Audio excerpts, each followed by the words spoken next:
কে সবাইকে স্বাগতম। প্রিয় শিক্ষার্থীবৃন্দ, এই মুহূর্তে ক্লাস নিয়ে এসেছি তোমাদের মেকানিক্স অর্থাৎ বলবিদ্যার লাইভ ক্লাস। প্রিয় শিক্ষার্থী, তো আমরা মূল ক্লাসে চলে যাচ্ছি। তোমরা মেকানিক্স বা বলবিদ্যা কোর্সের ইনশাআল্লাহ সম্পূর্ণ ধারাবাহিক ক্লাস উপভোগ করবে এমটি বিল্লাল অনলাইন প্ল্যাটফর্মের সৌজন্যে। পূর্ণাঙ্গ কোর্সটি তোমরা করতে আগ্রহী হলে 01720991523 এই নাম্বারে হোয়াটসঅ্যাপে মেসেজ করতে হবে, আমি বিস্তারিত জানাবো। আমি এখন যেই গাণিতিক সমস্যাটি নিয়ে আলোচনা করব এটা অত্যন্ত গুরুত্বপূর্ণ এবং পরীক্ষায় বেশ কিছুবার এসেছিল।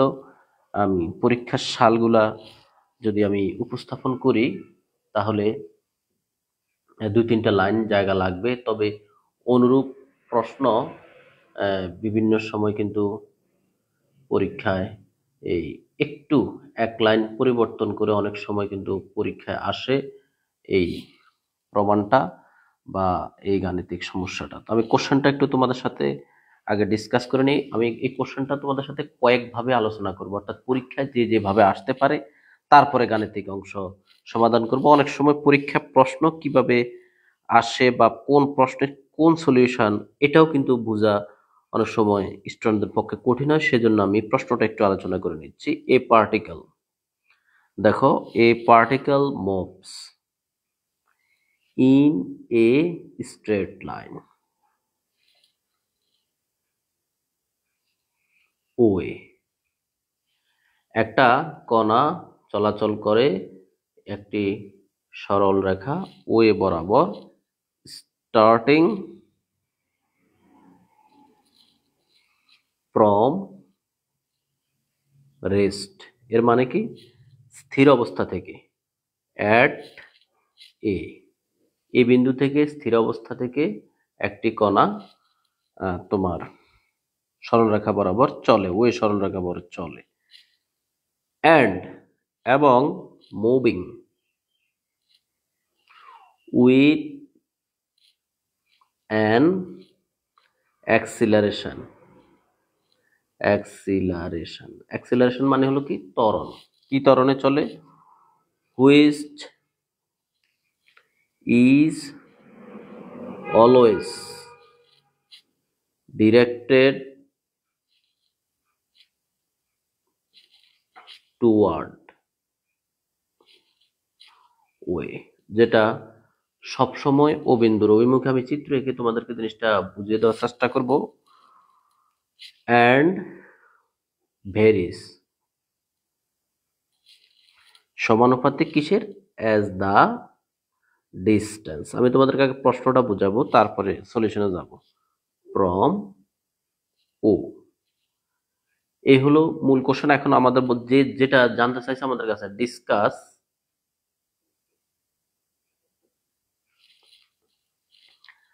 দ্য মোশন, আমাদের কাছে জানতে চাইছে discuss the motion and periodic time. প্রিয় শিক্ষার্থীবৃন্দ, আমি মূল প্রশ্নটা লিখে নিয়েছি। তো এখানে বলছে এই একটি কণা, ধরো এই হলো আমার একটা সরল রেখা, একটি কণা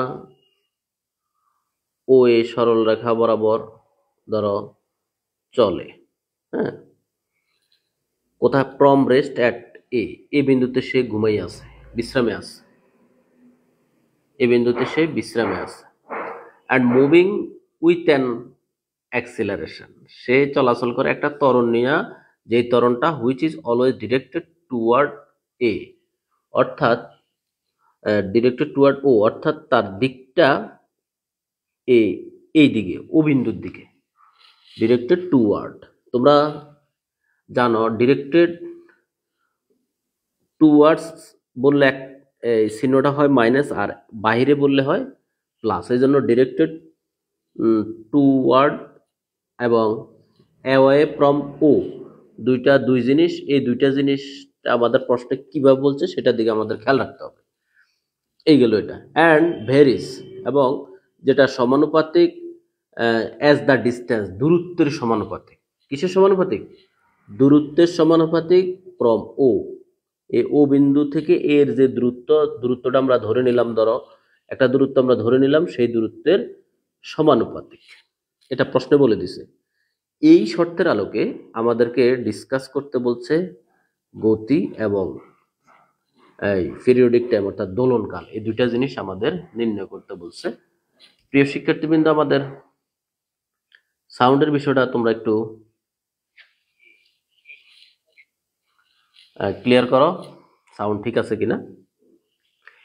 এখন আমি তোমাদেরকে আরো একটা ভাবে প্রশ্নটা আলোচনা করতে চাচ্ছি, যেভাবে তোমাদের পরীক্ষায় এসেছিল। ধরো এই কোশ্চেনটা, এই প্রশ্নটা আমাদের এনইউএসএ 21 সালে এসেছে, এরপরে অভাব নাই সালের 17 সাল, 12 সাল, 11 সাল, 9 সাল, 5 সাল, 3 সাল, আরো তো আছে, আমি সব লিখিনি। এরপরে প্রিলিমিনারি মানে মাস্টার্স প্রিলিতে তোমার বহুবার এসেছে, এখানে পুরান সালগুলা আমি লিখতেছি, আপডেটগুলা লেখা নাই, আমি বই দেখে লিখতেছি আর কি। তারপরে 7 কলেজে বহুবার এসেছে, তো আরো সামনে আসবে। শুধু তাই নয়, এই যে তোমরা দেখতেছো এই প্রশ্নটা 21-এ এসেছে, তাই না?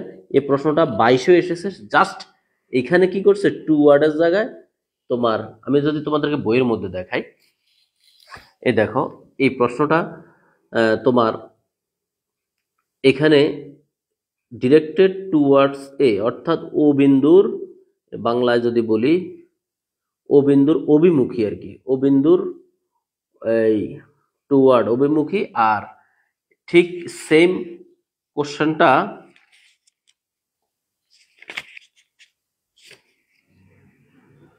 এখানে আছে, এই দেখো এই এটা 22-এ এসেছে, বলছে সেম কোশ্চেনটা একইভাবে তোমার এই 22-এ এসেছে। জাস্ট এক জায়গায় বলছে বহির্মুখী, আরেক জায়গায় বলছে অভিমুখী, এক জায়গায় বলছে বহির্মুখী, আরেক জায়গায় বলছে অভিমুখী। আর প্রশ্ন অনেক সময় তোমার পরীক্ষায় যেভাবে আসে সেটা যদি আমরা একটু লক্ষ্য করি, তোমাদেরকে দেখাই অনেক সময় পরীক্ষায় কিভাবে আসছে সেটা স্টুডেন্টরা ধরে নিতে পারে না কোশ্চেনের। যেমন এখানে ও এ বলা আর এও বলা, তাতে কোনো সমস্যা নেই, অর্থাৎ ও এ সরল রেখা বরাবর চলে বা এও সরল রেখা বরাবর চলে, তাতে কোনো ক্ষতি নাই। শুধু এ ডিরেক্টেড টু ও নাকি অ্যাওয়ে ফ্রম ও, সেটার দিকে খেয়াল রাখতে হবে। আবার বাংলায় যারা আনসার করবে তারা বাংলায় আনসার করতে পারো, কোনো ক্ষতি নাই। বাংলায় যদি তুমি জিনিসটাকে লক্ষ্য করো তাহলে বলবে একটি কণা স্থির অবস্থা থেকে যাত্রা শুরু করে এ বরাবর সরলরেখা বরাবর চলে, আর বিন্দুটার দিক ও বিন্দুর অভিমুখী, ঠিক আছে, এ ও বিন্দুর অভিমুখী, এবং তার ত্বরণটা হলো, এটা ইম্পর্টেন্ট বিষয়, ত্বরণটা এটার উপরে কিন্তু অঙ্ক নির্ভর করে। ত্বরণটা হলো ভ্যারিজ দ্য ডিস্টেন্স ফ্রম ও, মানে ও বিন্দুর এ থেকে ও বিন্দু যে দূরত্ব তার সমানুপাতিক আমাদের বলছে গতি এবং দোলনকাল আলোচনা করার জন্য। প্রিয় শিক্ষার্থীবৃন্দ, আমরা এর আগের অঙ্কেও আমাদের আগের লেকচারেও আমরা দোলনকাল নিয়ে কথা বলেছিলাম। আমাদের দোলনকাল হলো ধরো বিন্দুটা এখান থেকে কোনো এক সময় পি বিন্দু এখানে আসলো, এইখান থেকে আবার এখানে আসলো, অর্থাৎ আমাদের প্রথমত দোলনকালটা আমরা তো নির্ণয় করব, তারপর এখানে একটু টাচ দিয়ে নিচ্ছি। ধরো এই জায়গাটা ও এ, হ্যাঁ, এই জায়গাটা আমরা বাইর করব। বাইর করার পরে আমাদের ঠিক সিমিলার এটাকে 4 দ্বারা গুণ করলে আমাদের দোলনকাল হয়ে যায়। ও এর সময়টা আমরা বের করব। দোলনকাল, কাল মানেই তো সময়। তো ধরো এই জায়গাটা বাইর করার পরে এটাকে 4 দ্বারা ও এর দূরত্বটা, ও এটা সে মুভিং করার জন্য, আমি আবার বলতেছি, ও এ মুভিং করার যে সময়টা সে অতিক্রান্ত করে সেই সময়টাকে 4 দ্বারা গুণ করলে টোটাল দোলনকাল চলে আসে। কথাটা ভালো করে খেয়াল করো। ও এ এই জায়গাটা মুভ করার জন্য যে সময়টা সে অতিক্রম করে সেই সময়টাকে 4 দ্বারা গুণ করলে তার দোলনকালটা চলে আসে। কেন? ধরো দোলনকাল পূর্ণ দোলন মানে এখান একটা বিন্দু, এখান থেকে এটা হলো তার একটা নির্দিষ্ট কেন্দ্র, এখানে আসলো, এ হলো এখান থেকে এখানে আসলো, আবার এখানে আসলো, এখানে গেল। তাহলে দেখো 1 2 3 4, অর্থাৎ যেইখান থেকে রওনা শুরু করলো, তোমরা একটা দোলনার কথাই যদি বলো, একটা দোলনার কথা যদি আমরা বলি, ধরো এটা হলো তার সেন্টার, এখান থেকে এখানে আইসা আবার এখানে গেল, আবার তার আগের জায়গায় ফিরে গেল, অর্থাৎ তার পূর্ণ দোলন সে সম্পূর্ণ করলো। এটাই হবে দোলনকাল। তো এই জন্য আমরা একটা মান বের করে তাকে 4 দ্বারা গুণ করলে আমার পূর্ণ দোলনকাল চলে আসে। তো এটা আমরা আগের ক্লাসেও করেছি। যাই হোক, আমরা এখন মূল সলিউশনের দিকে যাচ্ছি। প্রিয় শিক্ষার্থীবৃন্দ, আমি আমার আগের লেকচারের সাথে মিল করে এই ক্লাস নেওয়ার চেষ্টা করতেছি, যাতে তোমাদের ল্যাঙ্গুয়েজগুলা, ভাষাগুলা বুঝতে লিখতে সুবিধা হয়। আর বইয়ের মধ্যে কিন্তু বাংলা ইংলিশ দুটোই আছে, তুমি চাইলে বাংলা ভার্সনে লিখতে পারো, ইংলিশ ভার্সনও লিখতে পারো। বরাবরের মতোই আমি তোমাকে বলে আসতেছি, আমি ইংলিশে লেখার উদ্দেশ্য হলো আমার লেখাটা একটু স্পিডে নিয়ে যাওয়ার জন্য, বা আমি ইংলিশে লেখা অভ্যস্ত, কিন্তু তুমি চাইলে বাংলায়ও লিখতে পারো। আমি বাংলা কিন্তু তোমার সাথে সাথে বলে দিতেছি। যেমন আমার এই বিষয়টার কথা যদি বলি, let a particle starting from A, তাহলে লেট এ পার্টিকেল, পার্টিকেল মানে একটি কণা, starting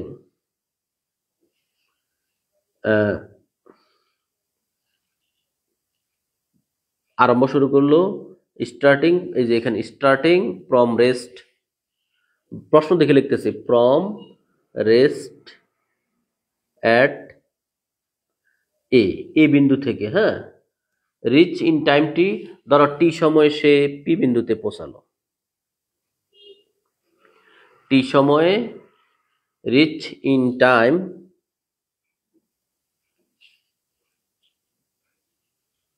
rich in time t the point P. এখন সে যে এই জায়গায় আসলো, তার তো একটা ব্যাগ আছে, আছে না? তার কিন্তু একটা ব্যাগ আছে, point P with velocity, with velocity v, v ব্যাগে। এখন সে যে তার মূল যে প্রাথমিক তার এই যে দূরত্বটা, এ, এ থেকে ও পর্যন্ত তার দূরত্বটা আমরা ধরে নিচ্ছি। দেখো লেট শব্দটা কিন্তু শুরুতে আমার আছে, ভেলোসিটি বি সাজ দ্যাট, মানে যেন ও এর দূরত্বটা এ, আর ওপির দূরত্বটা এখান থেকে এখানে যে ডিস্টেন্স, সেই ডিস্টেন্সটা আমরা ধরে নিলাম এক্স। প্রিয় শিক্ষার্থীবৃন্দ, তার যে ত্বরণ বা তার যে গতি, সেটা কিন্তু সবকিছুই কিন্তু ও বিন্দুকে কেন্দ্র করে। হয় ও বিন্দুর অভিমুখী আমাদের প্রশ্নে বলা থাকে, নয় বহির্মুখী বলা থাকে। তো আমাদের হলো সব এখানে হলো ও বিন্দুর অভিমুখী, টুয়ার্ডস, দিকে, ও বিন্দুর দিকে। অনেক সব প্রশ্নের ভাষা তোমাকে বুঝে নিতে হবে, কারণ এটার উপরে আমার অঙ্কের ভবিষ্যৎ নির্ভর করে। টুয়ার্ডস দিকে, বহির্মুখী না অভিমুখী? অভিমুখী হলে তোমার ভিতরের দিকে সে কাজ করে। এখন তাহলে আমার ওপিটা হলো কি এক্স, আর ও এটা হলো আমার এ,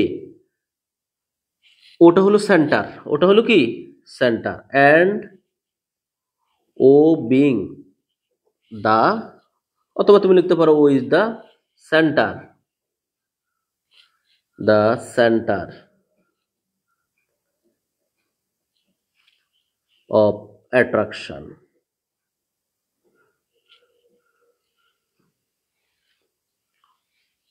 মানে ও বিন্দুটা হলো আকর্ষণের কেন্দ্রবিন্দু, ও বিন্দুটা হলো আকর্ষণের কেন্দ্রবিন্দু। তাহলে ইকুয়েশন অফ মোশন আমরা যদি গতির সমীকরণ নির্ণয় করতে চাই বা বলি, আমার প্রশ্ন কিন্তু আছে এই যে moving with an acceleration which is always directed towards O and varies, যেটা সমানুপাতিক অ্যাজ দ্য ডিস্টেন্স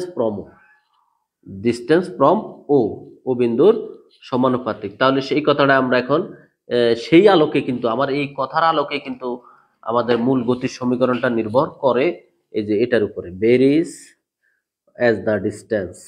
এটা খুব ইম্পর্টেন্ট। আর একটা ইম্পর্টেন্ট হলো এই টু ওয়ার্ড, এইটা, এটা হইলে এই টু ওয়ার্ড বললে আমরা এখানে মাইনাস চিহ্ন দিই, আর ভেরিজ ডিস্টেন্স এটার উপর আমাদের গতির সমীকরণটা নির্ভর করে।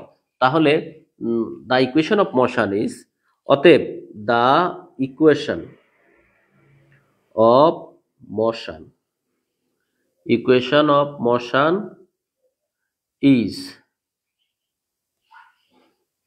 the equation of motion is the equation of motion is, তোমার আমরা বলতে পারি কি, তাহলে অ্যাক্সিলারেশন, অ্যাক্সিলারেশন আমরা সংক্ষেপে এইভাবে লিখতে পারি, এ সি সি এন, ওই যে acceleration F is equal two আমরা প্রশ্ন যেটা বলছে, আমি আবার তোমাদেরকে বোঝানোর চেষ্টা করতেছি। এখানে আমরা বলতে পারি যে এভাবেও লিখতে পারি প্রপোর্শনাল মিউ এক্স, অথবা আমরা এইভাবে লিখতে পারি A C C N acceleration is proportional কার ডিস্টেন্সটা আমরা ধরে নিছি কি এক্স, তাহলে ডিস্টেন্সটা হলো এই, এটা লিখতে পারি। এই লাইনটা হলো অপশনাল, এই লাইন না লিখলেও কোনো ক্ষতি নাই, আমরা ডাইরেক্ট এই লাইন লিখতে পারি। এই প্রফেশনাল উঠাইলে সমান চিহ্ন, আর ওই যে টু ওয়ার্ড বলাতে মাইনাস একটা কনস্ট্যান্ট নিলাম মিউ, তার সাথে আমরা নিলাম হলো এক্স। তাহলে আমরা আগেও কিন্তু এই টাইপের ক্যালকুলেশন করেছিলাম। তোমার এটা হলো ত্বরণ হলো তোমার ব্যাক বাই সময়, বা আমরা কিন্তু এই সূত্রগুলো জানি যে ছোটবেলা আমরা এগুলো পড়ছিলাম। তখন আমরা অবশ্য ত্বরণকে এই দ্বারা প্রকাশ করতাম, ডিবি অফ ডিটি। এখন হলো আমাদের এফ দ্বারা। তাহলে সে আলোকে আমরা লিখতে পারি এই অ্যাক্সিলারেশনের যদি ফর্মুলাটা আমরা অ্যাপ্লাই করি, dv of dt is equal to minus mu x. এখন এটাকে আমরা ওই যে আগের ক্যালকুলেশনের মতো যদি আমরা বিবেচনা করি, এই ডিবি অফ ডিএক্স কে আমরা ডিবি অফ ডিএক্স আর ডিএক্স অফ ডিটি এভাবে যে আমরা লিখতে পারি। এখন ডিএক্স অফ ডিটি কে আমরা লিখতে পারি ভি, হ্যাঁ, আর এটা হলো ডিবি অফ ডিএক্স। আমরা এক্স এর ক্যালকুলেশনে যাওয়ার জন্য এই আয়োজন, তাহলে আমরা সেদিকে যাচ্ছি। ক্যালকুলেশন আমরা আগের মতোই করার চেষ্টা করতেছি আমি। তাহলে v dv of dx is equal to minus mu x.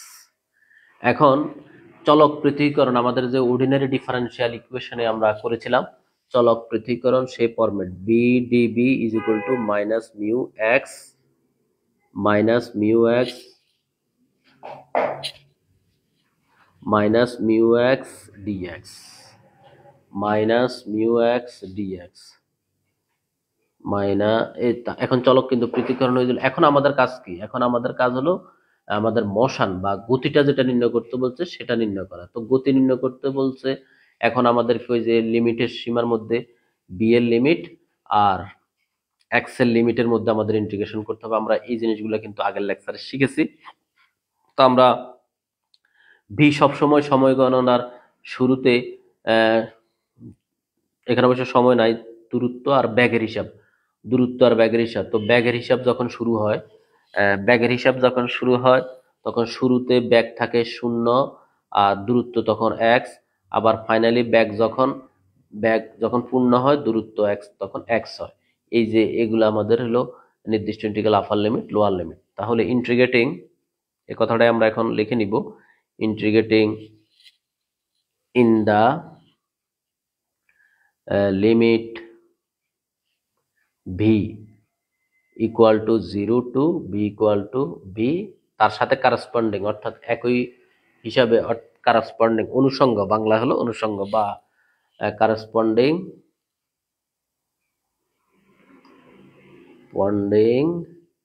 কি কারেসপন্ডিং হলো এক্স এর মান, ভি এর মান যখন 0 এক্স এর মান তখন 0, ভি এর মান যখন ভি এক্স এর মান তখন আমাদের এই কমা হবে না, x is equal two x. এই সীমার মধ্যে আমরা যদি এখন এটাকে ইন্টিগ্রেশন করি তাহলে দেখো 0 টু বি, এই যে 0 to v v dv minus mu যেহেতু কনস্ট্যান্ট বাইরে রেখে দাও। এখন এখানে 0 টু এক্স এক্স ডিএক্স। এবার আমরা নর্মাল ইন্টিগ্রেশন করলে আমরা জানি যে x to the power n dx এর সূত্র x to the power n plus 1 divide by n plus 1। এখানে আছে পাওয়ার 1, তাহলে 1 প্লাস 1 ডিভাইড বাই 1 প্লাস 1 অর্থাৎ v square by 2 upper limit lower limit. আবার মাইনাস মিউ, এখানেও একইভাবে x square by 2 upper limit lower limit. এখন দেখো এখানে আপার লিমিট হলো ভি, ভি এর জায়গায় ভি স্কয়ার বাই 2, আর লোয়ার লিমিট 0 বসালে 0 আর লেখার দরকার নাই, মাইনাস মিউ। এখানেও একইভাবে তোমার এক্স স্কোয়ার বাই টু, এক্সের জায়গায় এক্স, 0 জায়গায় 0, অর্থাৎ তেমন একটা পরিবর্তন নাই। তাহলে আমাদের এখানে আসতেছে হলো এখানে আমাদের এই এক্স এর হিসাবটা আমরা কিন্তু 0 এক্স এর মান পূর্ণাঙ্গ এক্স আমরা কমপ্লিট অবশ্য করি নাই। আমাদের এক্স এরটা হলো এইখান থেকে এখানে হলো সময় গণনার শুরুতে, আমাদের দূরত্বটা এখানে একটা এ, এখানে হলো এ, মানে এইখান থেকে এখানে হলো আমার এ, আর এইখান থেকে এখানে হলো আমার এক্স। তাহলে এখানে একটা পরিবর্তন আছে দেখা যায়। ওয়েটা হবে আমার এ, ওয়েটা হবে আমার এ, অর্থাৎ এক্স এর মান ভ্যাগ যখন নাই দূরত্ব তখন এ, তাহলে এখানে হবে এ। ঠিক আছে, বিষয়টা একটু ক্লিয়ার হয়ে নিলাম। তাহলে এখানে আমাদের সময়টা শুরুই হলো দূরত্ব, রেস্টে যখন ছিল বিন্দুটা তখন ও বিন্দু থেকে তার দূরত্বটা ছিল এ, আমরা ধরে নিছি। তখন আমরা সেই হিসাবে এখানে x, upper limit x square by two, lower limit a square by two. এখন টুটাকে আমরা যদি লসাগু করি তাহলে বি স্কোয়ার বাই টু, এখানে মিউ, আর এখানে টু লসাগু x square minus a square. তাহলে টু টু আমরা কেটে দিলে এখানে আসতেছে হলো তোমার v square, is equal to আমাদের, আর এখানে যদি আমরা এই স্কোয়ারটা, আচ্ছা আমরা বি স্কোয়ার লিখলাম আর এখানে টু টু কাটা, তাহলে রইল কত আমাদের, রইল হলো মাইনাস মিউ, এখানে x square minus a square. এখন আমরা যদি এই স্কোয়ারটাকে আগে নিয়ে আসি, ধরো বি স্কোয়ার, তাহলে মাইনাসটা ব্যানিশ করার জন্য এই স্কোয়ারটা আগে নিয়ে আসলে এই মাইনাসে মাইনাসে plus mu a square minus x square. এখন আমরা উভয়পক্ষে যদি রুট ব্যবহার করি, আমাদের ভি ইজ ইকুয়াল টু আসতেছে প্লাস মাইনাস রুট ওভার, তা আমরা মাইনাসটা গ্রহণ করতেছি, এখানে root over mu root over a square minus x square. এখন আমরা মাইনাসটা কেন গ্রহণ করলাম সেই কথাটা আমাদের উল্লেখ করে দিতে হবে। এই আমাদের শুরুতে আমরা যে টুয়ার্ডস এর সময় যে বলেছিলাম যে এখানে মাইনাস দিব, ঠিক সেম কারণে এখানেও আমরা মাইনাস সাইন গ্রহণ করেছি। ঠিক আছে, শুরুতে আমরা যে মাইনাস সাইন নিয়েছি সেই কারণে আমরা এখানে মাইনাস সাইন গ্রহণ করেছি, যেহেতু আমাদের এটা ডিরেক্টেড টুয়ার্ডস, মাইনাস নিলাম। এই কথা আমরা প্রথমে বলছি। আচ্ছা, এটার নাম দেওয়া সমীকরণ নাম্বার 1। এখন এটাকে আমরা অবশ্যই এইভাবে লিখতে পারি, ভি কে আমরা ডিএক্স অফ ডিটি, এইভাবেও আমরা লিখতে পারি root over mu root over a square minus x square. তো সমীকরণ নাম্বার 1টা এখানে দাও। মূলত এটাই আমাদের কিন্তু ব্যাগের সমীকরণ, অনেকটা ডিসকাস হয়ে যায় মোশন। আমাদের এক্স জেডটা আমরা আরেকটু সামনে যাব, কারণ আমাদের দোলনকাল নির্ণয় করতে বলছে। এখন দোলনকাল নির্ণয় করার জন্য আমাদের এটাই কিন্তু আমাদের মোশনের সমীকরণ আলোচনা কিন্তু হয়ে গেল।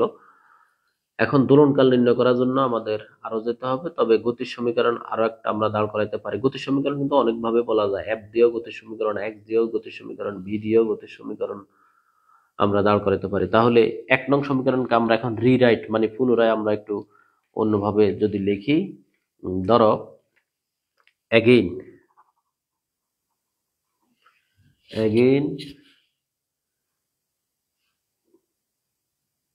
By 1 we write. 1 নং সমীকরণকে আমরা আবার এইভাবে লিখতে পারি, ডিএক্স বাই, এই ধরো এটাকে ভেঙে এটা লেখার উদ্দেশ্য হলো, ধরো ডিএক্স এর নিচে ডিএক্স এর আইটেমটা নিয়ে আসলাম, রুট ওভার এইচ। আমরা এখন এক্স কে সেপারেট করব, dx by root over a square minus x square, dx by root over a square minus x square is equal to minus root over mu DT.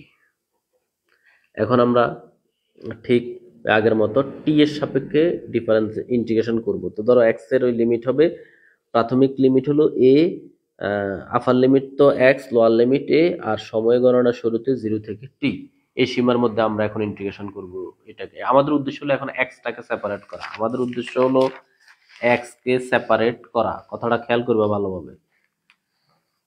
Integrating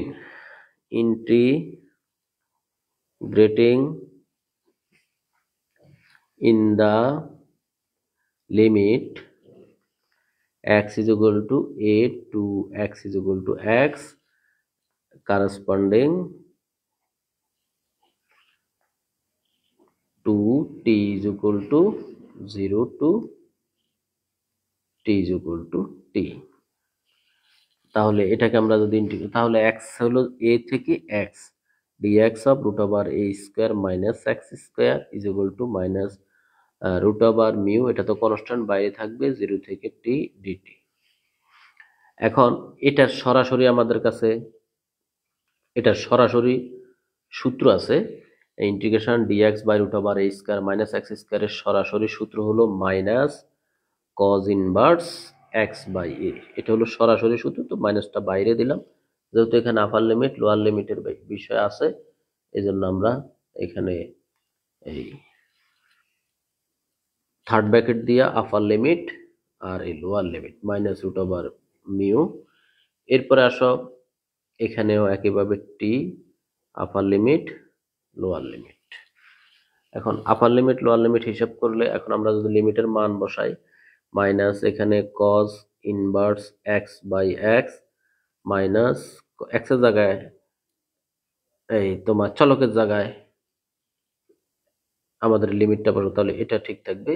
আবার এখানে তোমার cos inverse চলকের জায়গায় a by a minus root over mu আমার t minus 0। Okay, এখন মাইনাসটা আমরা যদি বাদ দিতে চাই তাহলে আমরা উভয় পক্ষে মাইনাসটা বাদ দিয়ে দিতে পারি, তাহলে cos inverse x by a আর এখানে cos ইনভার্স 1 cos 0 ডিগ্রি মান 1, তাহলে মাইনাস রুট ওভার মিউ আর এর সাথে হলো তোমার t। এখন cos ইনভার্স 1 এটার মান 0, তাহলে cos inverse x by a is equal to minus তো নাই, এখানে মাইনাস দুই পক্ষে বাদ দিয়ে দিচ্ছিলাম রুট ওভার মিউ t। এখন আমরা এখান থেকে লিখতে পারি হলো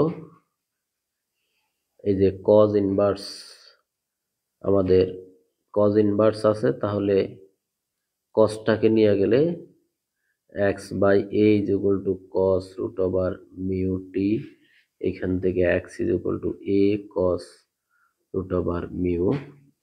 এটার নাম দেওয়া সমীকরণ নাম্বার 2। এটাই মূলত আমাদের আর একটা ফলাফল। যখন আমাদের কণাটা এই বিন্দুতে, আমরা কিন্তু মূলত দোলনকাল নির্ণয় করার জন্য সামনে অগ্রসর হচ্ছি, তাহলে x এর মান কিন্তু বের হয়ে গেল। আমাদের কাজ হলো দোলনকালটা রেডি করা। দোলনকালে হলো আমরা শিখছিলাম যে দোলনকাল নির্ণয়ের জন্য আমাদের যে এখানে আমরা বলি the which is equation of motion, এটাও একটা গতির সমীকরণ, এর আগেরটাও কিন্তু একটা গতির সমীকরণ ছিল। এই যে আমরা এখানে আমাদের একটা গতির সমীকরণ, এটাও কিন্তু আমাদের গতির সমীকরণ। ইকুয়েশন 1 and 2 ইজ দা, এইভাবে লেখো, equation 1 and 2 is the equation 1 and 2 are the equation of motion, গতির সমীকরণ। এই পর্যন্ত লিখলে হবে। এখন আসো দোলনকাল নির্ণয়। হ্যাঁ, পিরিয়ডিক টাইম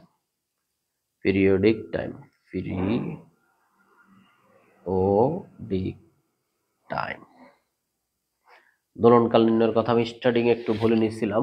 আমাদের টি নটের মানটা এখানে নির্ণয় করতে হবে। প্রথমত আমাদের কাজ হলো টি নটের মানটা নির্ণয় করা, অর্থাৎ এক্স নট। যখন এই পার্টিকেলটা, আমাদের কণাটা ধরো এই বিন্দুতে থাকবে, এইখানে বিশ্রামে থাকবে, ও বিন্দুতে পৌঁছাবে, তখন এক্স এর মান 0। তো সেই বিন্দুতে আমরা x ইকুয়াল টু 0 বিন্দুতে আমরা যদি ভির মানটা ধরি, এখন আমাদের সেই মোশনের বিষয়টা যদি আমরা ক্লিয়ার করে লিখি, আমরা শর্টকাটে করে ফেলি। আমরা এ থেকে লিখি ইকুয়েশন ফ্রম টু, আমরা ইকুয়েশন টু থেকে শর্টকাটে যদি একবারে বের করতে চাই equation two, equation of motion x is equal to a cos root over mu t, এটা পাইলাম। এখন আমাদের কাজ হলো টি বের করা, when x is equal to 0 then a cos root over mu t is equal to 0। এখান থেকে আমরা লিখতে পারি cos root over mu t is equal two তোমার এ 0 নিচে গেলে 0, তাহলে কত ডিগ্রি মান, cos 0 হলো cos পাই বাই 2 এর মান, cos root over mu t is equal to cos pi by 2, cos 0 degree cos হলো cos পাই বাই 2, তাহলে cos cos কাটা গেলে mu t is equal to আসতেছে root over mu t is equal to আসতেছে pi by 2, এখান থেকে টি is equal to আসতেছে pi by 2 root over mu. এটা হলো তোমার, দেখো এখানে আমাদের আমি সংক্ষেপে যদিও লিখেছি এই বিন্দুতে পৌঁছানোর তার সময়টা তাহলে which is the time from A to O, নাকি which is the time the particle